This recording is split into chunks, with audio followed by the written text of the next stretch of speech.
কি হয়েছে? তুমি কল ধরতেছো না কেন? আমি স্টেশনে এসে দাঁড়ায় আছি। তুমি কই? তুমি চলে আসছো।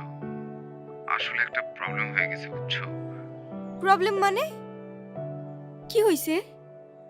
আসলে দেখো, আমি বাসায় সব জানাইছি। তো আম্মু বলতেছে যে এই মেয়ের বাপ মায়ের পরিচয়টাই নাই, সেই মেয়ের আমি ঘরে তুলতে পারবো না। তুমি রাগ করো না, আমার আসলে কিছু করার নাই। আমি আমার ফ্যামিলির কথার বাইরে যাইতে পারবো না।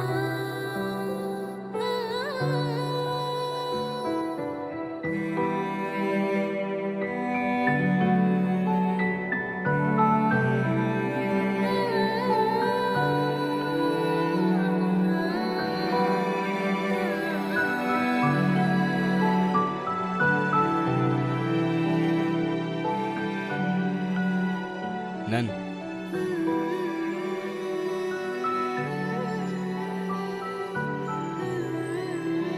এই শহরের মানুষগুলোর জন্য কান্না করে লাভ নাই, মুখটা ধুয়ে ফেলেন, আর পারলে সাথে নিজের কষ্টগুলোও মুছে ফেলেন।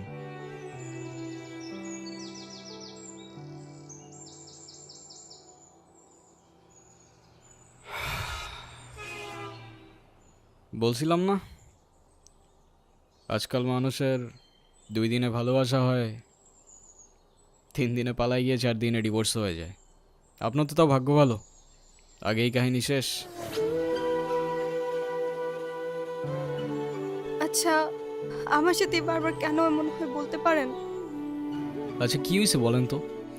সে যেহেতু আসে নাই, আপনি বাসায় ফিরে যান। না, আমি আর ওই বাসায় ফিরতে পারবো না, আর কখনো ফিরতে চাইও না। ফিরতে চান না মানে? ঠিক বুঝতে পারলাম না। মা বাবা হারানোর পর আমি আমার মামা বাড়িতেই বড় হই। মা বাবার ভালোবাসাটা কি সেটা আমি কখনোই বুঝে উঠি নাই। আমি ভাবতাম মামা মামির মধ্যেই হয়তো আমি আমার বাবা মার ভালোবাসাটা খুঁজে পাবো, কিন্তু আফসোস। কিরে, এত দেরি হলো যে? জায়গা যাও, বেতন দিছে না? মামা দিছে। তো খারাপ আছিস কে? টাকাটা দে।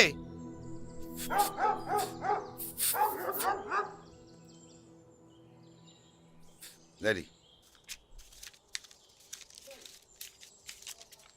এনে এই 500 টাকা তোর কাছে রাখ। আর তোর মামি আসলি কোষ? আমি হাটে গেছি। হ্যাঁ,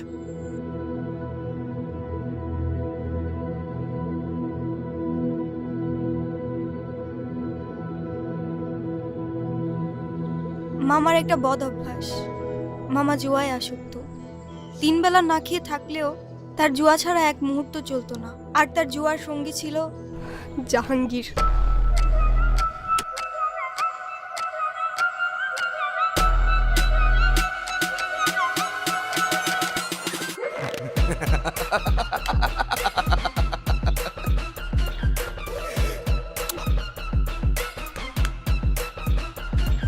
নে আয়, আর 3000 টাকা দে। দে, আরেকদিন খেলি। আরে আব্বাস মিয়া, তুমি আর খেলো না। এমনি তোমার মেলা টাকা বাকি পড়ে আছে, পরে সুদ সমেত কিন্তু দেওয়া লাগবে। আর দিমু নে, দে আরেকদিন খেলি। আর খেলো না, বহুত খেলছো। এমনি খেললে তো বাড়িঘর বন্ধ রাখতে হইব। এর থেকে তোমার আমি যেটা কইছি সেটা তোমার লেগে ভালো। টাকা পয়সা কোনো সমস্যা না, টাকা পয়সা সব আমি তোমার ম্যানেজ করে দেব। তুমি যদি রাজি থাকো তাহলে খেলো আরেকটা। আচ্ছা ঠিক আছে, দেহুম নে, দে টাকা দে। ধরো। এই ভোট দে, এই তোরটা দে।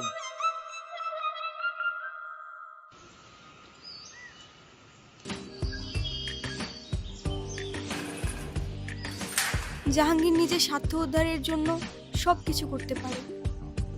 সুযোগ বুঝে আমাদের বাড়িতেও চলে আসে একদিন। মেলা কেনাকাটা করছি, গঞ্জে গেছিলা নাকি? হ মামা, গঞ্জে গেছি, নিজের মানুষের লেগে লয়ে আছি। তাই নাকি?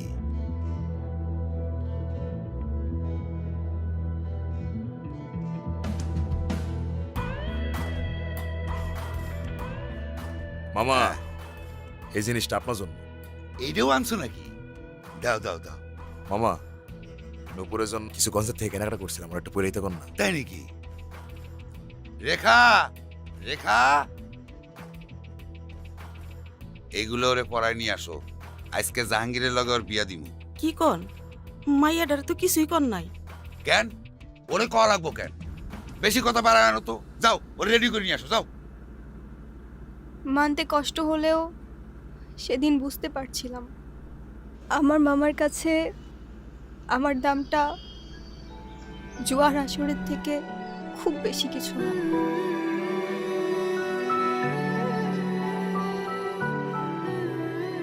কোনো চিন্তা করো না জান, আমি ওর মামা ছোটকাল থেকে বড় করছি। আমার কথা অমান্য করবে অত সহজ না। না আপনারে বিশ্বাস করি আমি। মামা ওর একটু দেখে আসি আমি। যাও দিয়ে এসো, যাও যাও।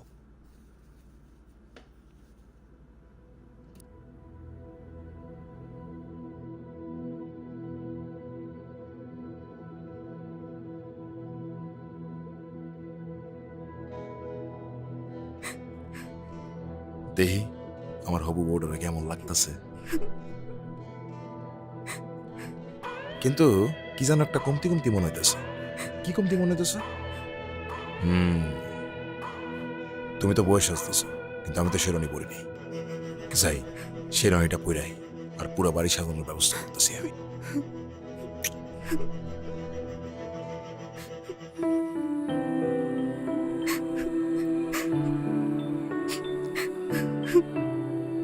তোর মামায় আমার জীবনটা নষ্ট করছে, এখন তোর জীবনটা নষ্ট করব।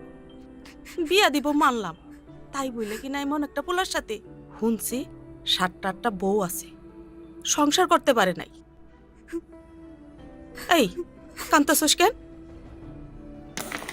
তোরে না একটা পোলায় ভালোবাসে? এই নে কল দে, ওই পোলাটারে কল দে। কল দিয়া পোলাটার সাথে পালায় আসা, তোর জীবনটা নষ্ট করিস না।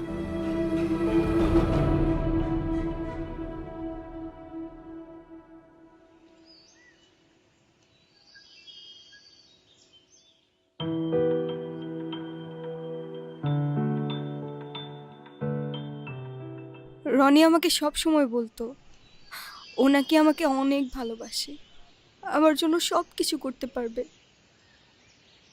ওর কথাগুলো শুনলে মনে হতো পৃথিবীতে অন্তত কেউ একজন আছে যে আমাকে সত্যিকারের ভালোবাসে।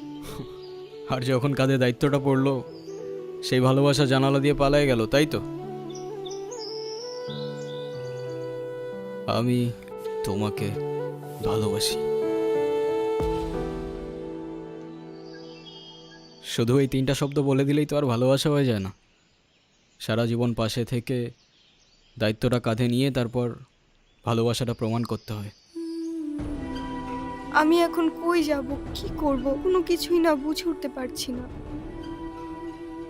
আমি যাচ্ছিলাম একটা জায়গায়, আপনি চাইলে আমার সাথে যেতে পারেন। কোথায়? ভব নদীর 13 পারে। এটা আবার কোথায়? সেটা আমিও জানি না, চলেন খুঁজে দেখি পাই কি না। আরে চলেন চলেন, যদি গন্তব্য খুঁজে না পাই দরকার হয় আবার আপনাকে দিয়ে যাবো এখানে, কেমন?